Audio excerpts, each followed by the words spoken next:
totalmente espiritual tudo que vai acontecer aqui nesse culto. Então se desliga do mundo natural e entra no espiritual nessa noite, amém? C.S. Lewis escreveu que seria preciso alguém maior que Jesus para inventar Jesus, porque a causa é maior que o efeito. Os psicólogos dizem que é impossível que Jesus tenha sido inventado por algum de nós. Ele não foi inventado. Ele é. Construa a sua vida sobre ele. Fundamenta a sua vida nele. Não vai existir nenhum fator climático, nenhum vento, tempestade, tsunami que seja capaz de destruir uma construção que é fundamentada nele. Amém? Boa noite a todos. Quero agradecer aos meus líderes por ter colocado meu nome ali no meio daquela galera ali, ó. Nem sei o que eu estou fazendo ali. Nós já tivemos 3 mensagens. Hoje é a 4ª, nós vamos ter mais 3. Então, fui colocada aqui no meio como refrigério das bombas que já vieram, das que ainda vão vir. Se prepara aí para ouvir o Cris falando de crucificação. Vai chorar bastante. É o primeiro culto do ano. Eu lembro que no ano passado eu preguei num dos primeiros cultos do ano. Meus líderes sempre me colocam num dos primeiros cultos do ano. E eu sou muito a pessoa que diz, cara, vai ficar tudo bem, fica tranquilo que vai dar tudo certo. Eu trabalho em laboratório de pesquisa. E a gente trabalha com a intenção de criar coisas novas, né? Curas de doenças e novas maneiras de produzir diversas coisas. E diante disso, a gente trabalha muito com tentativas e erros. E os erros são muitos, porque a gente não sabe como produzir aquilo, porque aquilo é novo. Então a gente tenta dar errado. Então eu vivo num ambiente em que as pessoas estão o tempo inteiro falando, nossa, que droga deu errado, nossa, que droga deu errado. E eu sou a pessoa que fica ali, não, gente, fica tranquilo, na próxima vai dar certo, vai ficar tudo bem. E eu queria dizer para você, eu queria trazer esperança ao seu coração a respeito desse ano de 2019. Eu queria dizer para você que esse ano de 2019 vai ser incrível, que esse ano de 2019 vai ser absurdo. Você precisa acreditar nisso, confiar nisso e viver em direção a isso. Esses dias eu estava assistindo um vídeo do Dizescope e o Douglas Gonçalves falava a respeito de como gerir as emoções. E ele dizia que os nossos pensamentos geram os nossos sentimentos, que geram o nosso comportamento. Então, quando você só pensa em coisas ruins, quando você só pensa que vai dar errado, quando você só pensa, nossa, que droga, segunda-feira de novo. Isso gera em você o sentimento ruim que acaba levando você a ter comportamentos ruins. Em Provérbios, no capítulo 23, no versículo 7, Salomão diz, como você imagina em sua alma, assim é. O apóstolo Paulo disse aos Filipenses, no capítulo 4, no versículo 8, quanto ao mais, irmãos, de tudo que é verdadeiro, de tudo que é honesto, de tudo que é justo, de tudo que é puro, de tudo que é amável, de tudo que é de boa fama. Se algum louvor há e se alguma virtude existe, nisso pensai. Eles não escreveram isso à toa.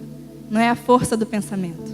A Bíblia nos afirma que as coisas que a gente pensa têm poder sobre as coisas que a gente vive.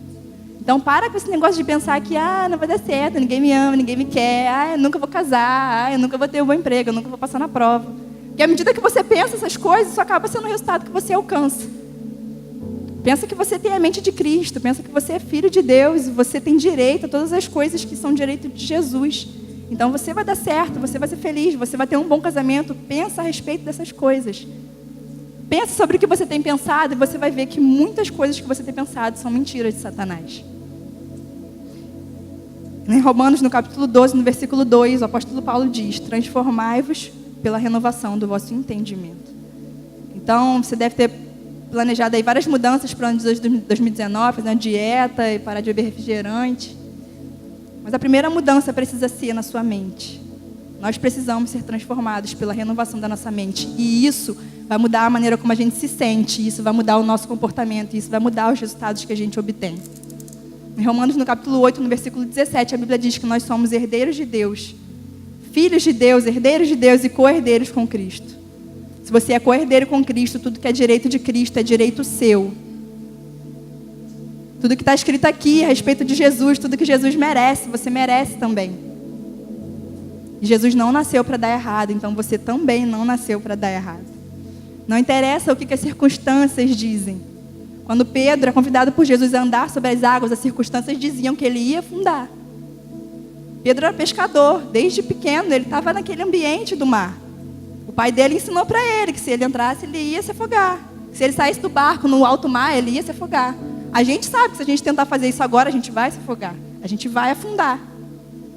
Mas Pedro não saiu do barco sobre a verdade que ele acreditava, mas sobre a palavra de Jesus. Viva sobre a palavra de Jesus. Acredita no que essa palavra diz. Essa palavra diz que você vai dar certo. Amém?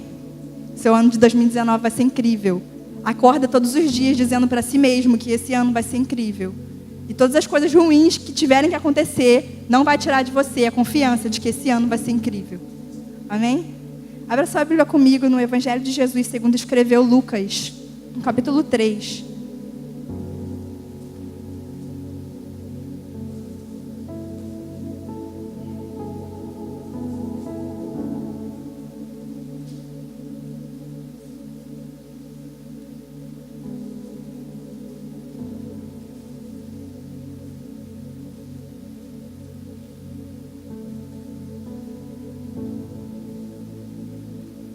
Enquanto você encontra, vamos orar. Jesus, nós estamos aprendendo a teu respeito para que possamos nos tornar mais parecidos contigo. Que ao sair daqui hoje, Senhor, haja em cada um de nós uma nova característica que nos torna parecidos, semelhantes a ti, Pai. Nosso intuito, Senhor, o intuito do Evangelho é que nós nos tornemos 100% Cristo. Que nós alcancemos a estatura de Cristo, a plenitude de Cristo. E para isso nós precisamos entender quem o Senhor é. Por isso te convidamos a ficar à vontade aqui e a nos ensinar pessoalmente sobre quem tu és e sobre quem nós precisamos ser. Deus, que haja aqui nessa noite corações semelhantes ao de Estevão, que fez com que o Senhor se levantasse do seu trono para observar o que estava acontecendo lá embaixo. Fique conosco, Pai, em nome de Jesus. Bom, como eu disse antes, esse é o 4º culto da série. No primeiro culto, a gente falou sobre Jesus no Antigo Testamento.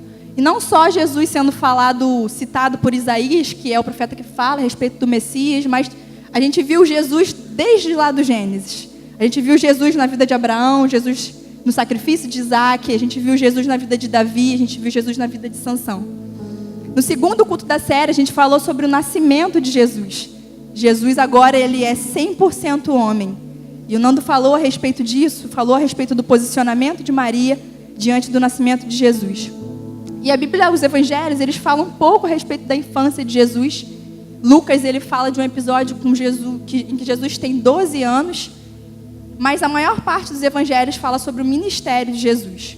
Os estudiosos dizem que, somando todos os evangelhos, a gente tem ali cerca de 50 dias do ministério de Jesus.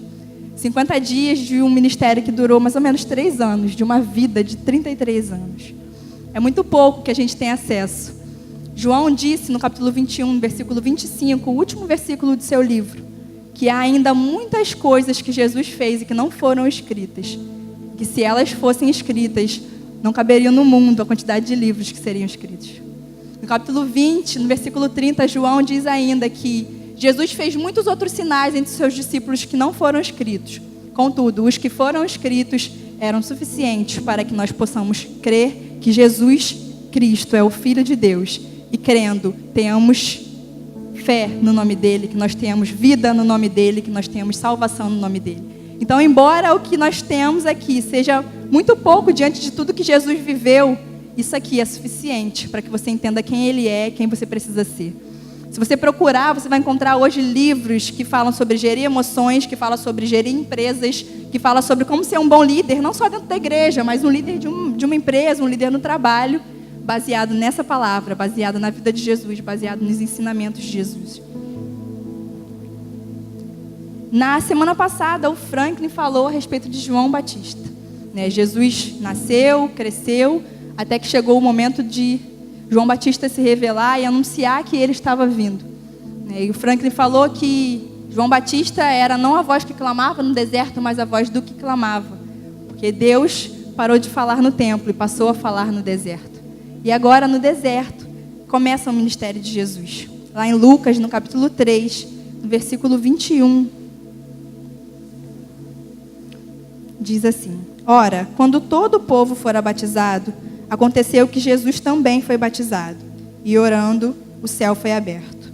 E o Espírito Santo desceu como uma pomba, em forma corpórea sobre ele. E uma voz veio do céu, dizendo: Tu és o meu filho amado, em ti eu me comprazo. vai agora lá no capítulo 4, a partir do versículo 1. Diz assim: E Jesus, sendo cheio do Espírito Santo, voltou do Jordão e foi conduzido pelo Espírito ao deserto, sendo tentado pelo diabo durante 40 dias. E naqueles dias ele não comeu nada, e terminados eles, teve fome. E disse-lhe o diabo: Se tu és o Filho de Deus, ordene que essa pedra se transforme em pão. Jesus lhe respondeu, dizendo: Está escrito que nem só de pão viverá o homem, mas de toda a palavra de Deus. E o diabo, levando-o a um alto monte, mostrou-lhe em um instante todos os reinos do mundo. E disse-lhe o diabo: Dar-te-ei todo este poder e a sua glória, porque foi entregue a mim, e o dou a quem eu quero. Portanto, se tu me adorares, tudo será teu. E Jesus respondendo disse-lhe: Vai-te para trás de mim, Satanás, porque está escrito: Tu adorarás ao Senhor teu Deus, e só a Ele tu servirás. E ele o trouxe para Jerusalém e o colocou sobre o pináculo do templo. E disse-lhe: Se tu és o Filho de Deus, lança-te daqui para baixo, porque está escrito: Ele dará aos seus anjos ordem sobre ti para te guardar, e eles te sustentarão em suas mãos, para que em algum momento teu pé nunca tropece em uma pedra. E Jesus respondendo disse-lhe: Dito está, tu não tentarás ao Senhor teu Deus. E acabando o diabo toda a tentação, ausentou-se dele por um tempo. Aqui nesses dois textos de Lucas, ele escreve em ordem cronológica. Então, a gente vê João Batista, e em seguida a gente vê Jesus sendo batizado, Jesus sendo tentado, para só então iniciar o seu ministério. Então, essas foram duas experiências pelas quais Jesus precisava passar antes de iniciar o seu ministério: o seu batismo e a tentação. E o batismo de João era um batismo de arrependimento, era um batismo nas águas. E Jesus, ele não precisava se arrepender, porque ele não tinha pecado. Quando Jesus ele se batiza, ele está, através do seu batismo, reivindicando para si o conceito de sacerdote. Lá em Êxodo, no capítulo 29, em Levítico, capítulo 8, a gente vê instruções a respeito da consagração de um sacerdote. E a primeira coisa que precisava ser feita com o sacerdote, quando ele fosse ser consagrado, era ser lavado nas águas. Então, o que acontece com Jesus durante seu batismo é ele estar se consagrando para o ministério que Deus havia confiado. Após ser lavado nas águas, o sacerdote ele vestia sua túnica, sua roupa sacerdotal, e em seguida ele era ungido. Quando Jesus é batizado nas águas, ele sobe das águas, a Bíblia diz que o céu se abriu e o Espírito Santo veio sobre ele. Nesse momento, Jesus ele é ungido, assim como os sacerdotes eram ungidos. Ele recebe o poder do Espírito para poder exercer o seu ministério. A partir daí, Jesus estava pronto para fazer aquilo que Deus havia planejado que ele fizesse. O poder do Espírito habilitou Jesus para curar enfermos, para expulsar demônios, para ressuscitar mortos. E aí se cumpre a profecia de Isaías 61, que diz que o Espírito do Senhor está sobre mim e ele me ungiu. Após a ressurreição, Jesus ele ordena aos seus discípulos que eles fizessem o mesmo que ele. Que eles permanecessem em Jerusalém até que do alto eles fossem revestidos de poder. Só a partir do momento em que os discípulos foram revestidos de poder é que, assim como Jesus, eles passaram a ser habilitados para curar pessoas, para curar enfermos, libertar endemoniados, para ressuscitar mortos. Nós precisamos ser revestidos pelo poder de Deus para fazer o que Jesus fazia e coisas ainda maiores. E o próprio Jesus precisou passar por isso antes de iniciar o seu ministério. Após o batismo de Jesus, ele é conduzido ao deserto durante 40 dias e 40 noites. Se a gente olhar na Bíblia, a gente vê que o número 40, ele representa a prova e opressão na cultura hebraica. O dilúvio durou 40 dias e 40 noites. O povo de Israel passou 40 anos no deserto. Moisés passou 40 dias e 40 noites na montanha para receber os 10 mandamentos. Elias passou 40 dias e 40 noites em direção ao Monte Horebe, fugindo de Jezabel. Golias passou 40 dias afrontando o povo de Israel. E o que isso representava para Jesus, esse tempo no deserto, era o mesmo que representava nessas situações.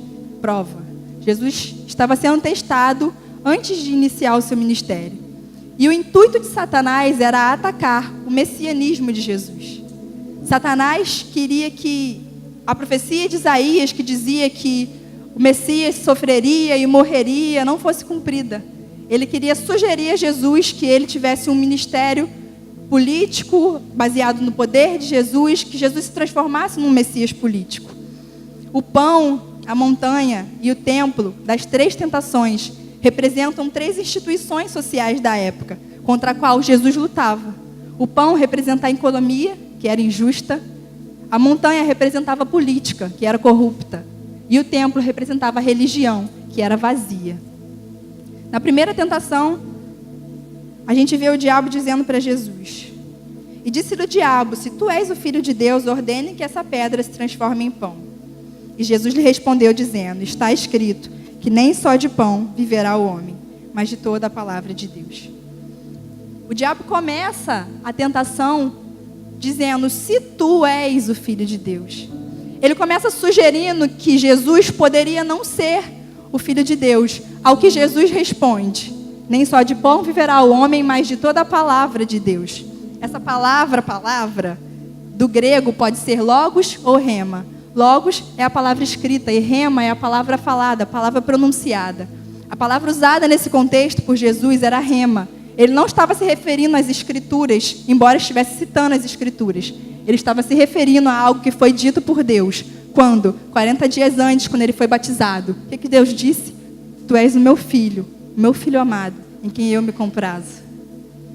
Quando o diabo diz para Jesus: se tu és o filho de Deus, Jesus responde para ele: eu sou o filho de Deus, porque Deus disse que eu sou o filho de Deus. O diabo continua oferecendo a Jesus o direito de transformar as pedras em pão. E, embora Jesus estivesse com fome e Satanás estivesse de fato sugerindo que Jesus usasse o seu poder para satisfazer a si mesmo, o pão representava algo que ia além. O pão representava uma necessidade básica daquelas pessoas. O pão nosso de cada dia nos dai hoje.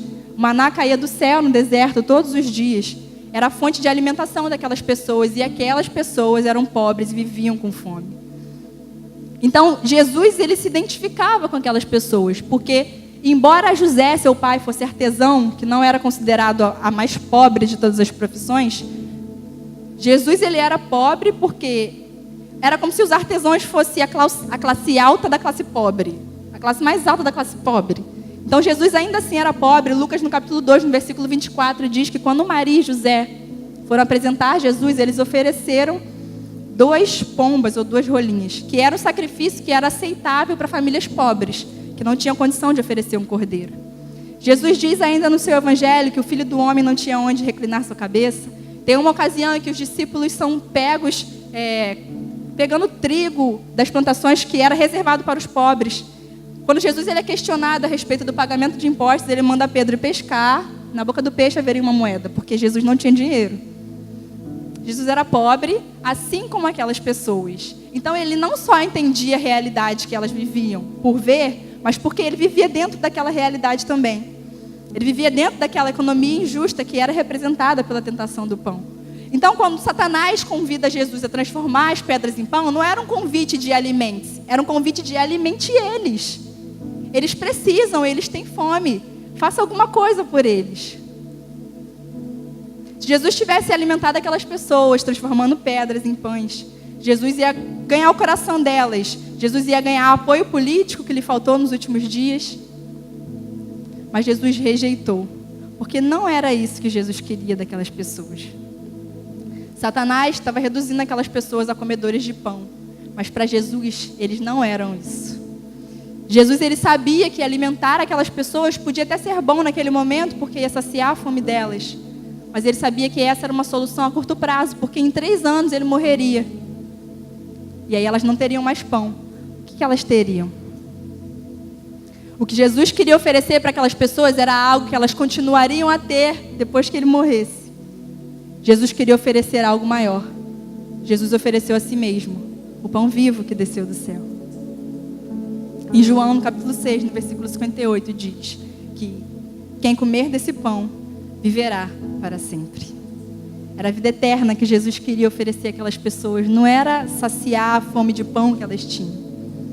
Em 2 ocasiões, Jesus ele alimenta as multidões, ele multiplica pães e peixes. E em João, no capítulo 6, no versículo 26, as multidões estão atrás de Jesus e Jesus diz a elas: vocês não estão atrás de mim por causa dos sinais, mas porque eu alimentei vocês. Jesus observou e percebeu que aquelas pessoas não se tornariam discípulos deles simplesmente por ele ter alimentado a fome delas. Em Lucas, no capítulo 24, a gente vê a história de 2 discípulos a caminho de Emaús, quando Jesus já havia ressuscitado. E a Bíblia conta que Jesus se encontra com eles, mas eles não reconhecem Jesus. Eles passam a viagem com Jesus, conversando com Jesus, param para descansar num lugar, vão se alimentar, e quando Jesus parte o pão e dá graças, aí eles reconhecem Jesus. Era isso que Jesus queria. Ele não queria ser reconhecido como Salvador, porque transformou pedras em pães. Ele queria ser reconhecido como Salvador, porque ele foi capaz de partir o seu próprio corpo em favor de muitos. Ele próprio era o pão, e ele queria que as pessoas se alimentassem dele, da verdade que ele pregava, da verdade que ele era. Jesus desejava que aqueles que tinham muito fossem capazes de compartilhar com aqueles que não tinham nada. Era uma população de 10% de pessoas muito ricas e 90% de pessoas muito pobres. Alguns estudiosos dizem que não existia nem classe média. Era muito rico e muito pobre. E as pessoas que seguiam Jesus eram pessoas muito pobres. Você é Jesus. Você é Cristo.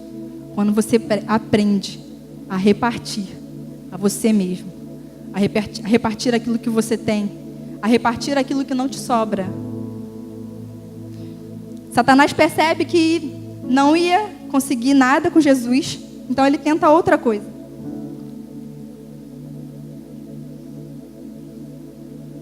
No versículo 6 diz: E disse-lhe o diabo: Dar-te-ei todo esse poder e a sua glória, porque foi entregue a mim, e o dou a quem eu quero.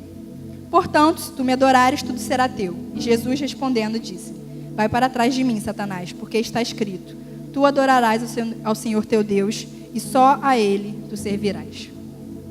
O que o diabo estava oferecendo para Jesus agora era poder político. Ele diz que ele era o dono de todas as coisas e que ele estava disposto a oferecer a Jesus aquele poder se Jesus o adorasse. A situação política do povo judeu, do povo hebreu, era muito ruim. Lá no Antigo Testamento, a gente vê, no fim do Antigo Testamento, eles terminando sendo dominados pelo povo persa. Ciro, rei da Pérsia, permite que aqueles que estavam lá no cativeiro babilônico saiam e voltem para a sua terra. Por muitos anos eles foram dominados pelos persas, mas chegou Alexandre o Grande, um grego, que os conquistou os persas e assumiu o poder. Os egípcios conquistaram os gregos, os sírios conquistaram os egípcios. Aí os judeus conseguiram o poder de volta. Mas aí eles já estavam divididos nesse momento entre fariseus e saduceus. E eles brigaram tanto que eles abriram as portas para Roma. E Roma tomou o poder. Durante mais ou menos 500 anos, eles foram jogados politicamente de um lado para o outro. E não era só, ele governou e ele está lá e eu estou aqui, não. Eles eram imensamente oprimidos de todas as formas possíveis, inclusive a religião. O governo se metia na religião e entrava no templo, destruía o templo.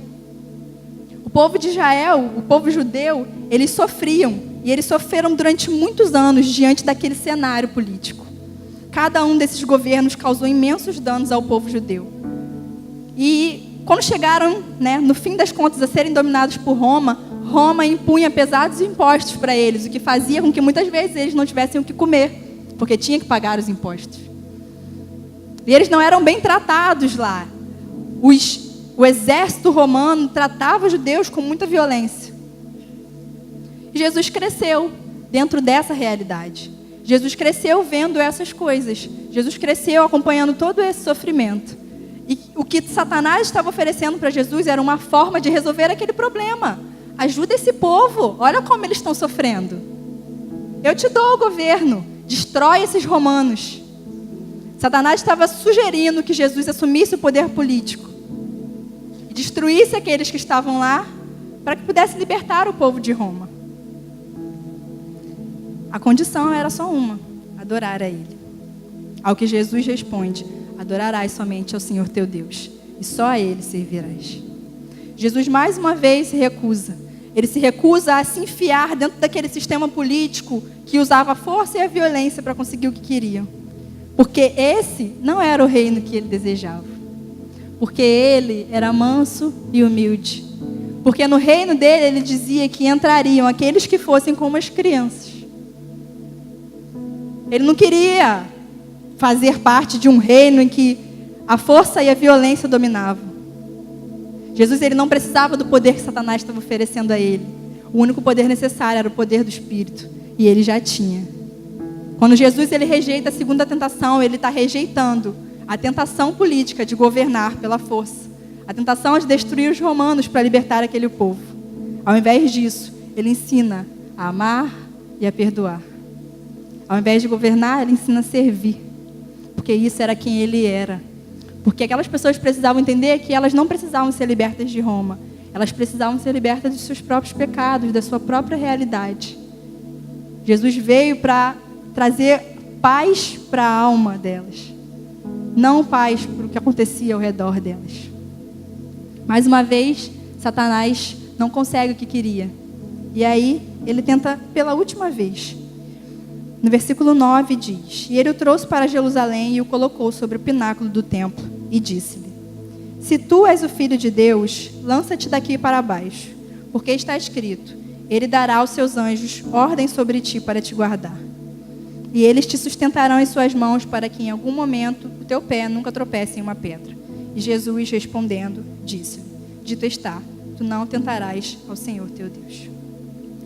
A última tentação era uma tentação que envolvia a religião. O templo para onde Satanás levou Jesus era o centro da religião.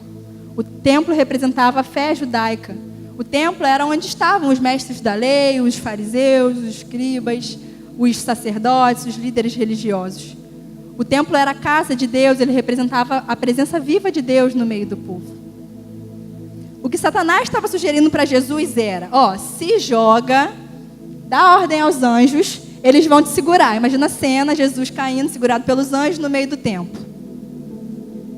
Ele estava dentro de uma instituição religiosa com todos os líderes religiosos ali. Os mesmos líderes que fizeram com que ele fosse morto, porque não acreditavam que ele era o Messias, mas especificamente porque tinham inveja dele. Se ele cai ali de paraquedas no meio do templo, quem que ia dizer que ele não era o Messias? É o Messias, que é segurado por anjos no meio do templo. Mais uma vez, Satanás está sugerindo que Jesus use o seu poder em prol de si mesmo. Ser aprovado pelos líderes religiosos ia tirar um grande peso que Jesus teve que carregar durante todo o seu ministério, que era eles no pé de Jesus o tempo inteiro, enchendo o saco de Jesus, querendo que Jesus explicasse uma coisa, explicasse outra, querendo provar Jesus. Se Jesus tivesse sucumbido a essa tentação, possivelmente os líderes religiosos não iam ficar no pé dele como eles realmente ficaram, porque Jesus rejeitou essa tentação. No Getsêmani, quando Pedro corta a orelha de Malco, Jesus diz: por acaso você acha que se eu quisesse eu não poderia orar e o meu pai enviaria uma legião de anjos? Aquilo que Satanás sugeriu que ele fizesse, ele poderia fazer, ele tinha poder para fazer. Mas ele não fez nem naquela ocasião, nem no Getsêmani, porque Jesus tinha um plano de salvação para cumprir. E todas aquelas coisas que Satanás estava sugerindo que ele fizesse, ia fazer com que ele saísse desse plano. Ia fazer com que esse plano de salvação não acontecesse. Ia fazer com que eu e você hoje não fôssemos salvos. Jesus, mais uma vez, rejeita. Mateus, no capítulo 12, no versículo 6, diz: aqui está quem é maior que o templo. Ele era maior que todas aquelas coisas. Com a sua morte, a adoração foi liberta da necessidade de rituais e sacrifícios. Porque agora o sacrifício era só um, era ele, não precisava de mais nenhum. Agora o templo, não importa mais que é lá em Jerusalém, você não precisa mais ir lá em Jerusalém.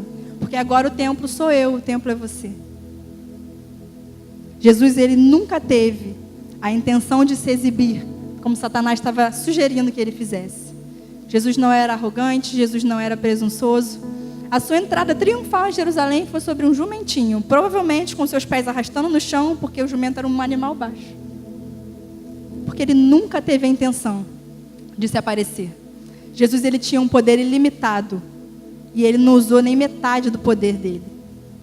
Deus era onisciente, onipresente. Jesus podia ficar se teletransportando da Galiléia para Cafarnaum, para a Judéia, mas não.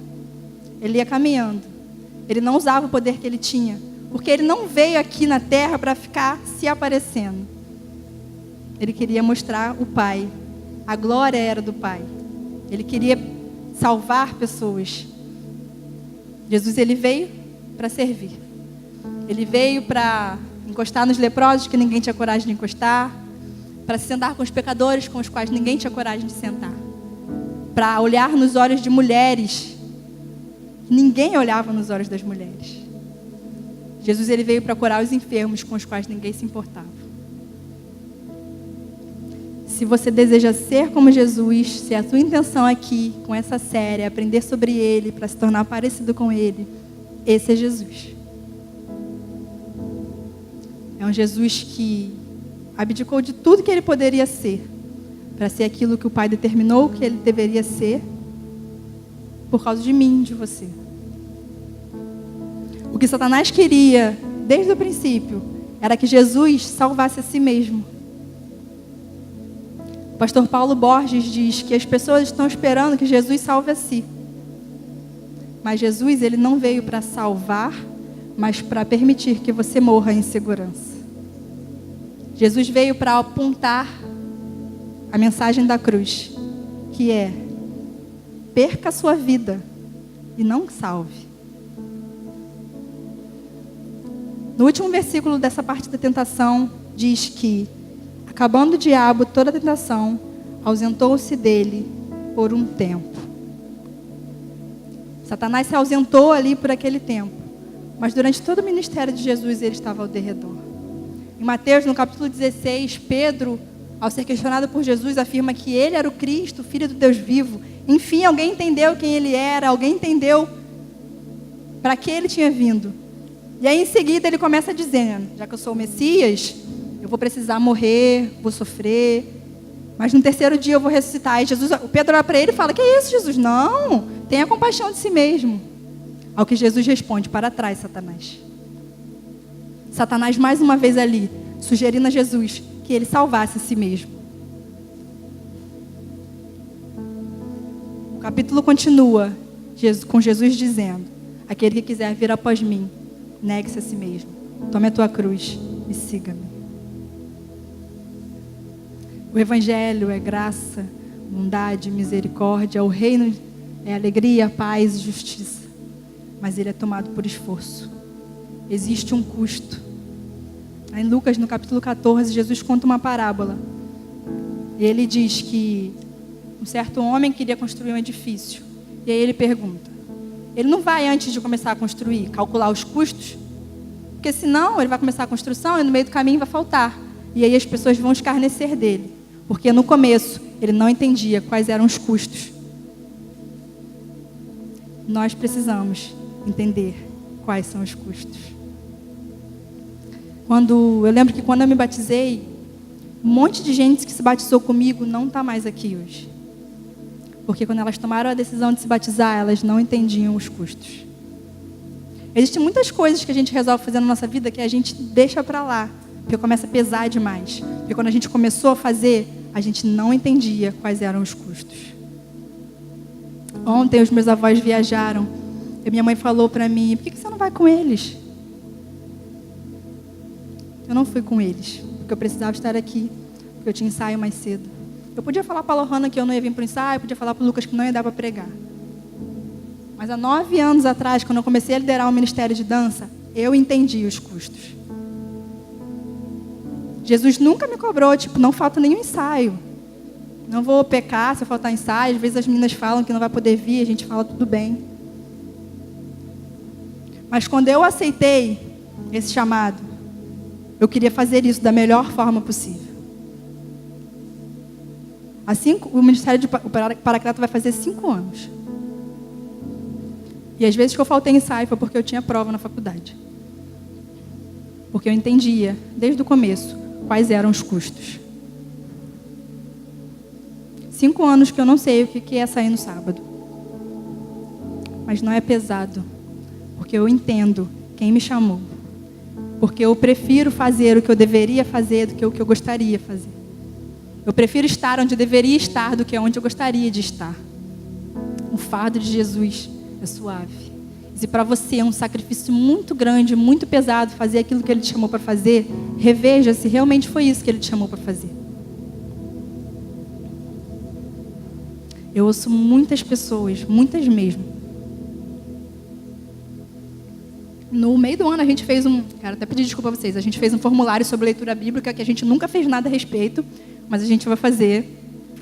E o formulário questionava a respeito da leitura, né? Quantas vezes você lê a Bíblia? Se você lê a Bíblia, com que frequência? E a gente ficou assustado, porque muita gente, aqui, da igreja mesmo, cristão, não lê a Bíblia. E eu já ouvi muitas pessoas dizerem que eu não leio a Bíblia porque eu não gosto de ler.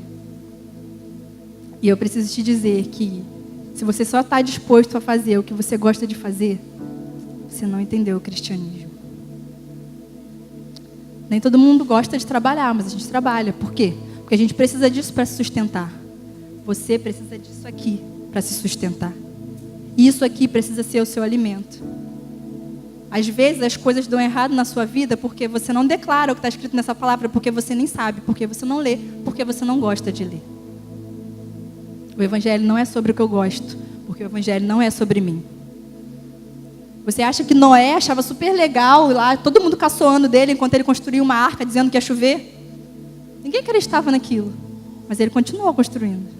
Você acha que Abraão achou muito legal quando Deus olha para ele e fala, sai, larga todo o seu conforto aí, tudo que é certo na sua vida e vai. Para onde? Não sei, vou te dizer depois. Você acha que Abraão achou muito legal quando Deus dá um filho a ele e depois diz, agora você vai sacrificar? Você acha que Moisés achava maneirão, tá lá no deserto, aquele monte de gente reclamando o dia inteiro no ouvido dele.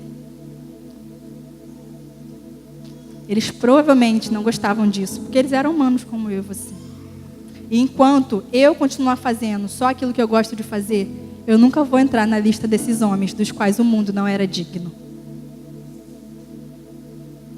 Eu duvido que você se relacionaria com uma pessoa baseada apenas no que você ouve dizer a respeito dela. É isso que a gente faz com Jesus, quando a gente diz que é cristão, mas a gente não lê a Bíblia. Tudo que você sabe é aquilo que você ouviu alguém falar. Isso não é relacionamento. Existe um custo. John Bevere diz no seu livro Temor do Senhor, Jesus deixa claro que nós devemos calcular os custos antes de segui-lo. Os custos são nada menos do que a sua vida. Custa a sua vida. Custa tudo. Vai, vende tudo que tens. Depois vem e me siga. O que eu queria deixar para você aqui nessa noite, o Ministério de Louvor pode ir, é que você precisa descobrir qual é o seu propósito e identificar o tempo de realizar esse propósito. Jesus iniciou seu ministério com 30 anos de idade. Aos 12, ele já estava lá no templo, já surpreendendo os mestres da lei. Mas não era o momento. Aos 12 não era o momento, aos 15 não era o momento, aos 18 não era o momento. O momento era aos 30. Jesus entendia isso. Jesus sabia desde o princípio qual era o propósito da sua vida, em que momento ele deveria iniciar esse propósito. Mas antes de iniciar o seu ministério, Jesus entendeu quais eram os custos. Jesus foi revestido de poder. E Jesus resistiu às tentações. Você vai estar pronto para viver aquilo que Deus planejou para você, quando você for capaz de passar por todas essas etapas. Processo. A gente precisa viver o processo. Existem pessoas hoje que entendem o propósito, mas que já estão vivendo ele fora do tempo. Existem pessoas que o tempo já chegou, mas que não se preparou para viver o propósito. A nossa vida precisa ser mais do que só vir para o culto, sentar, assistir o culto, voltar para casa. Vem para a igreja, senta, assiste o culto, volta para casa. A gente pode viver assim se a gente quiser. Mas essa não é a vida de um discípulo. Porque aquele que não é capaz de renunciar a tudo que tem, não pode ser meu discípulo. Aquele que põe a mão do arado e olha para trás, não pode ser meu discípulo. Ser discípulo de Jesus custa tudo. Fique de pé comigo.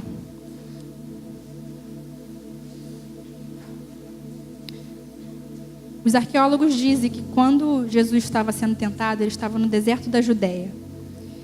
E eles dizem que do deserto da Judéia é possível ver o Gólgota. Jesus estava a ponto de iniciar o seu ministério. E ele já sabia onde ele ia acabar. Ele já sabia o que aquilo ia lhe custar. E ele custar uma morte de cruz. Por causa de mim, por causa de você.